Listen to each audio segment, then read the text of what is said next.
It was a different world before the war. Much more leisurely, much more formal. The way I'm dressed today is what I would have expected an undergraduate to be wearing in the 1930s. The buildings we had, the Royal College of Science, the original Guilds building and the Royal School of Mines, were built with care and attention. They looked as though they expected to be there for the next 100 years. Unfortunately, the only one that's left is the Royal School of Mines. Architects obviously took pride in their work. Looking at today's buildings, I cannot imagine any architect taking pride in them. Before the war, the whole atmosphere was different. I mean, the use of Christian names when you first meet in our day was unknown.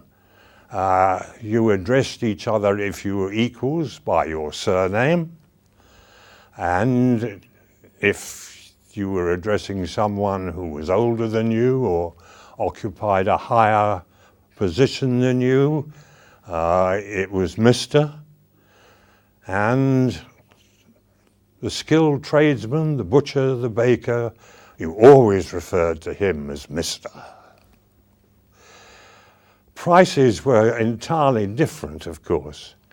The last time I looked, the inflation figure was 30 to 35. In our day, a pint of beer in today's money was about 7p, probably less, as low as 3p. Petrol was 7p a gallon. And you could get a very good meal in a pub for 1 and 6pence. In fact, as far as I remember, those of us who were lucky enough to have the ear of the caterer, we dined in college during the week on fillet steak for 2 shillings. So that is what it was like in those days. The traffic was different. If you were doing a long distance car journey, in those days without any motorways, if you had the right car, you expected to plot to average 55 miles an hour, start to stop, from the centre of London to the centre of Sheffield. You can't even do that today using the motorways.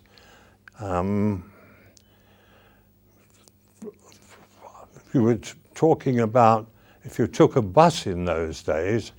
As far as I remember, I picked up a bus in Castlemore because we lived in Lonsdale Road in Barnes, and I think the bus fare from Castlemore to the college was 2p. Admittedly, I didn't very often use the bus because I was one of the students who were lucky enough to own their own car, so I used to drive to college. And if I could not park within 50 feet of the main college entrance, I felt very piqued indeed. The whole student body was around 1,200. 100 in the Royal School of Mines, and the Royal College of Science and Guilds were about the same size, so you're talking 450 each. When you consider that it was a 3-year course, that means in each year there was about 150, and if you consider the 6 different departments, you're down to the fact that the students actually in your department and your year were somewhere around 30, 40, 50 at the outside. I well remember Coulson, the college porter, dressed in his formal red morning coat, standing on the college steps every morning, greeting every student by name. Very few postgraduates. In fact, I doubt there were as many as a dozen. I would be very surprised if you looked up the records if you found there were a dozen students. In the whole of Imperial College, I suppose we had 20 women, maybe a little more, enough to have an Imperial College Women's Association. But in the guilds, in my day, there was actually only one woman student. We took very rough notes during the lecture and had to write up everything afterwards. I well remember the fact that in our final year, everybody in those days, it was the usual habit, in order to write up your final notes, you checked what had been said before. And my group wrecked things because one of the trials we were supposed to do was on a 4-cylinder car engine. We ran the trials and took our figures, and we looked at last year's student notes and said, impossible, because fortunately, our particular group, we really knew something about cars, and we wrote up our report accordingly. And it created quite a stir, because even the professors hadn't expected to be told that their engine was worthless, and what was more, to told them why it was worthless. Several of us failed our final year, and I don't know whether the story is true or not. I heard it years later. Dean Lander was the dean at that time, and I gather that after the year closed and the results were in, a review body used to look at the results and decide who was be allowed to repeat the year. And at the end of the meeting, the dean said, "Gentlemen, you don't seem to have mentioned so-and-so and so-and-so and so-and-so." And one of the professors said, "But surely, Dean, they failed so badly. They can't possibly be allowed to repeat." He said, "Gentlemen, let me ask you a question. Just imagine tomorrow morning, when you arrive at college, every machine is broken down. And I will say to you, give me 6 students who, with reasonable support and within 10 days, will get them all working again. You'll repeat it." But as a result of that, the dean said, "All right, you clever lot. When you repeat the year, the first thing you'll do is you will take that engine apart, overhaul it, and retest it," which we duly did. I suppose it was just the friendly atmosphere and the fact that you were able to make close friendships with a relatively small group and a much more leisurely time. The pressures were nothing like as great. I mean, we didn't have to learn about computing because computers just didn't exist in those days. What we did have to learn about was how to clean a boiler. One was fiercely loyal to one's own college. And whilst we had inter-college sports activities, rugby, rowing, etc., Imperial College in those days was really a convenient thing for overall catering and for sporting and social activities where you wanted to involve the outside world.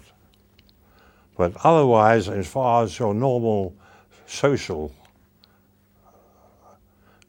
you were very much inclined to have your friends within the own college, unless, of course, people from the School of Mines and the Royal College and Science were habitués of the bar. I was not entitled to one of the formal pots that are given out, but on my 21st birthday, my friends presented me with a standard Imperial College tankard, which the barman of the day was delighted to keep for me. Well, as far as the mascot is concerned, Boanerges, I recall, was purchased in 1933, the year before I came up. Before that, there was a rover, which unfortunately turned out to be ineligible for the veteran car, because 1904 was the top limit, and I think the rover was 1906. So the rover was sold and Boanerges was purchased, I think for the princely sum of £20. I was assistant driver. In those days, we not only drove Bow to Brighton on the veteran car run, but we drove it back that night. We nearly got disqualified once for arriving to Brighton too soon, but there was a rigid requirement. I forget how many miles an hour you were allowed to average, but you had to. Bow wasn't so bad, because Bow would probably do about 30 miles an hour flat out. But if you took something like the Napier would comfortably exceed 60 miles an hour, and they had a great deal of difficulty in showing not being disqualified for getting there too quickly.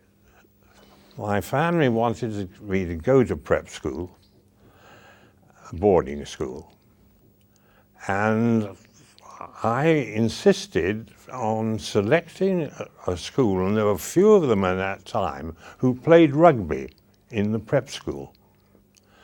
So I played rugby in prep school, I played rugby at St. Paul's, and when I arrived here, one of the first questions that was asked was, what position do you play?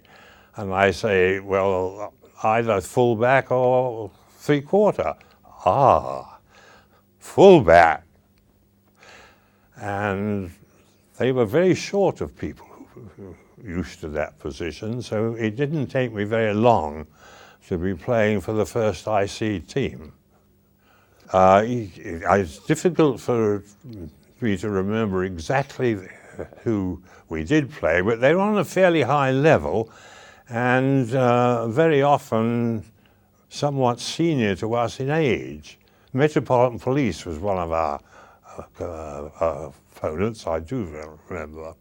And we were lucky that my 3 years playing for IC, we happened to have a very good team, and we suffered very few defeats. I had quite close connections with the rowing club, because a lot of my close friends rowed, and in those days they didn't take the boats to Henley on a lorry, they rowed them to Henley. And I'm not sure whether they took 3 days and 2 nights, but they certainly made an overnight stop, and IC were quite well respected, both at the overnight stop and when they arrived in Henley, because they were the only rowing team that had 2 Bentleys to convey their luggage. One was owned by me, and the other was owned by a chap called John Garland, who unfortunately died in a commercial air crash shortly after the war. But in those days, you see, was the days when Ford and Morris first introduced a car for £100. Well, if you were lucky to have £100, you had a choice. You could buy a Ford or a Morris, which flat out and downhill with the wind behind it would probably touch 60 miles an hour and had a cruising speed of 45. Or for £110, you could have a 12-year-old Bentley, which flat out and the wind behind it would touch 100. 45 miles an hour was when you changed from second to third, and 60 miles an hour was when you changed from third to top. And when I graduated, I first of all went to Sheffield, to Darwin Steel Company, and was there for a year. And I then went over to America to study the steel business in America. Well, I was extremely lucky because when war broke out, they sent a purchasing mission over to America, and I happened to be working at the time in the American steel mills, and so when the steel mission needed somebody, I was ordered to report. I was in charge of getting the steel shipped. So I spent a lot of my time on the docks in New York, overseeing the loading of the steel. And the other main duty I had was as a member of the Standardization Commission regarding the adequate and proper packaging of steel. You see, if you take steel strip, for example, the Americans were used to having steel strip in 10-ton coils. But here during the war, when you didn't even know which ports you were going to use, there was no way of guaranteeing to be able to lift 10-ton coils. So we spent a lot of time in specifying and designing the correct weight of packaging, usually settling around the 1.5 ton, 2-ton mark, which also reminds me of the fact that created quite a sensation. Having agreed in principle on this new packaging standard, the chairman, who I think came from Bethlehem Steel, went round the table and said, "Are you satisfied? Are you satisfied?" And the Republic representative said, "Yes, but I'll have to consult with the Russian representative." Said, "Yes, but I'll have to refer back to Moscow."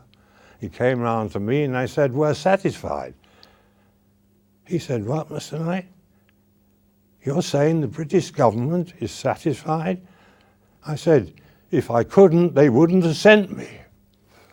I returned to England, and my father had an import business, mainly with American steel and other product, and I took up with that.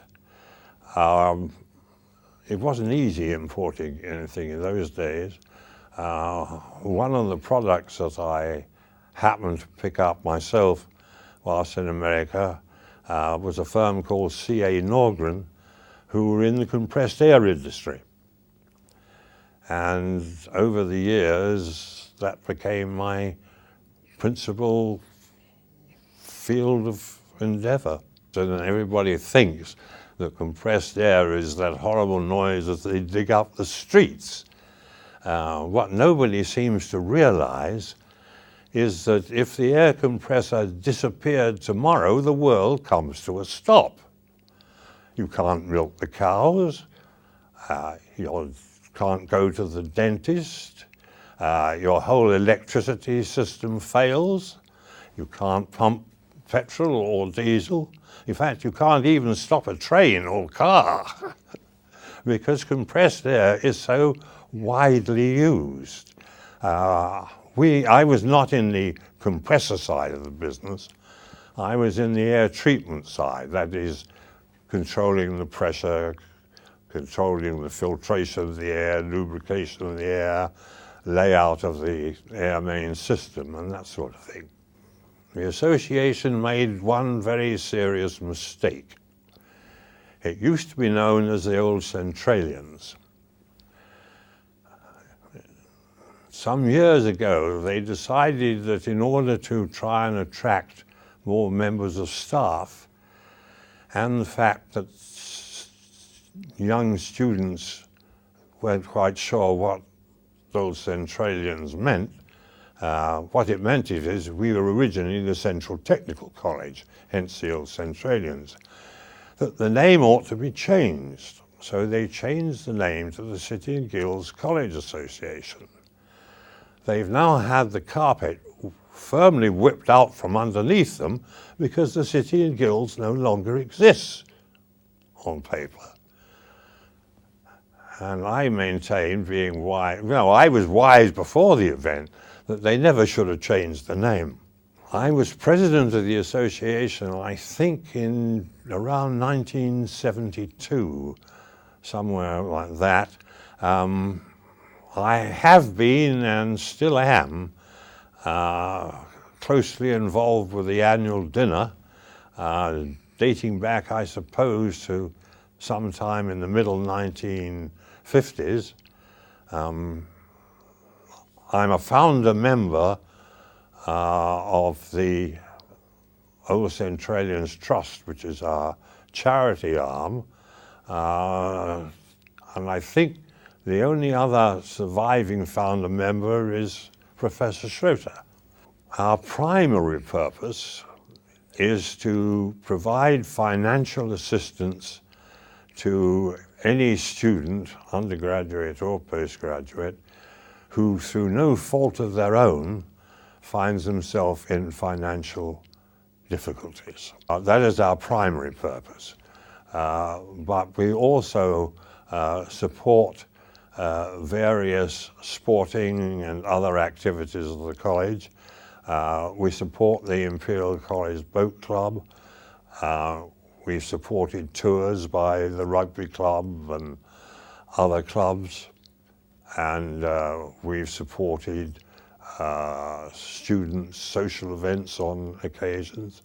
Any worthwhile application, if we have the funds, we will support. Yeah, well, we support Imperial College Rugby Club tour, for example, because there are a number of City and Guilds students. We support the boat club because the City and Guilds students row for IC. Our annual dinner has always been held in a city hall back certainly into the 1930s. Where it has changed is that in the 1950s, there was only one city hall that was big enough to take us, because we reckoned to have at least 300 and possibly 350. I think 2 dinners in the Mansion House, we touched 400. Nowadays, and this was in the days when you were limited to male guests. Now, that doesn't mean a female member couldn't attend. It really meant that female guests we didn't have room for. Nowadays, we're glad to welcome them. And unfortunately, although we sit down to dinner probably around 150, without the female guests, we'd be well under the 100 mark. Well, in our day, there was much greater continuity between the undergraduates and people who had fairly recently graduated from the college. I hate to keep talking about the bar, but members of the Links Club tended to congregate in the bar on a Thursday night, and it wasn't at all unusual to find former students in the 25, 30 dropping in for a drink. Prominent amongst those, of course, was Arthur Holbein, the Bean, who for many years was secretary of the Old Centralians and kept very close touch with the students right through the years. Together with Alec MacDonald, who's still alive, E.H. Robinson, who's still alive.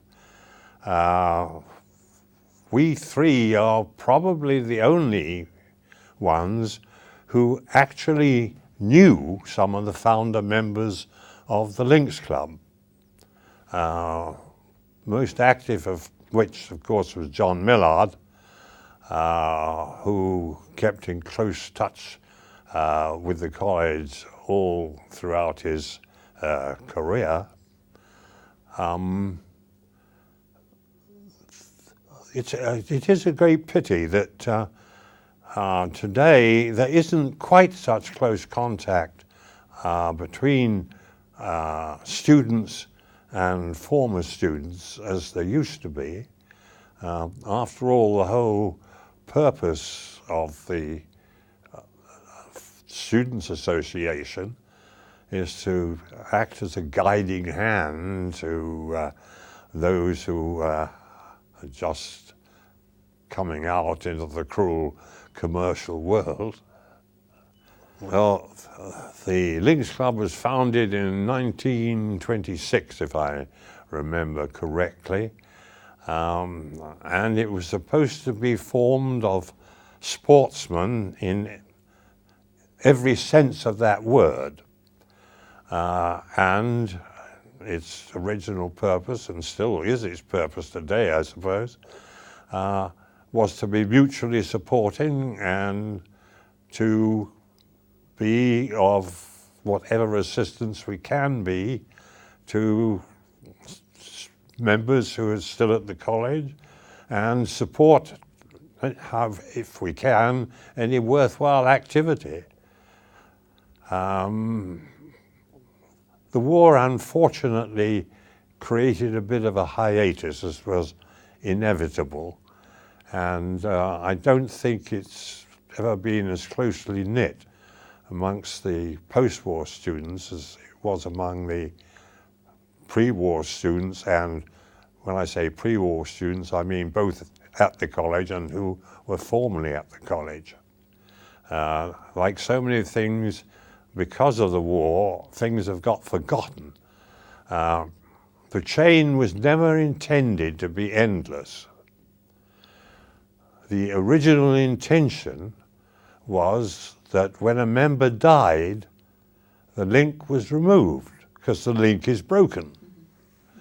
But they've just kept on adding link after link after link, so that it is becoming somewhat unmanageable. When I joined in 1936, I suppose the thing was 5 foot long, maybe, probably not as long as that. It only goes around the top table now because they've got to put it somewhere. We had extremely good relations with the police, actually, and whenever there was anything on at the Albert Hall, you could be sure that during their rest period, at least 3 or 4 policemen would be in the Union Bar having a beer. We got up to some pranks, I suppose.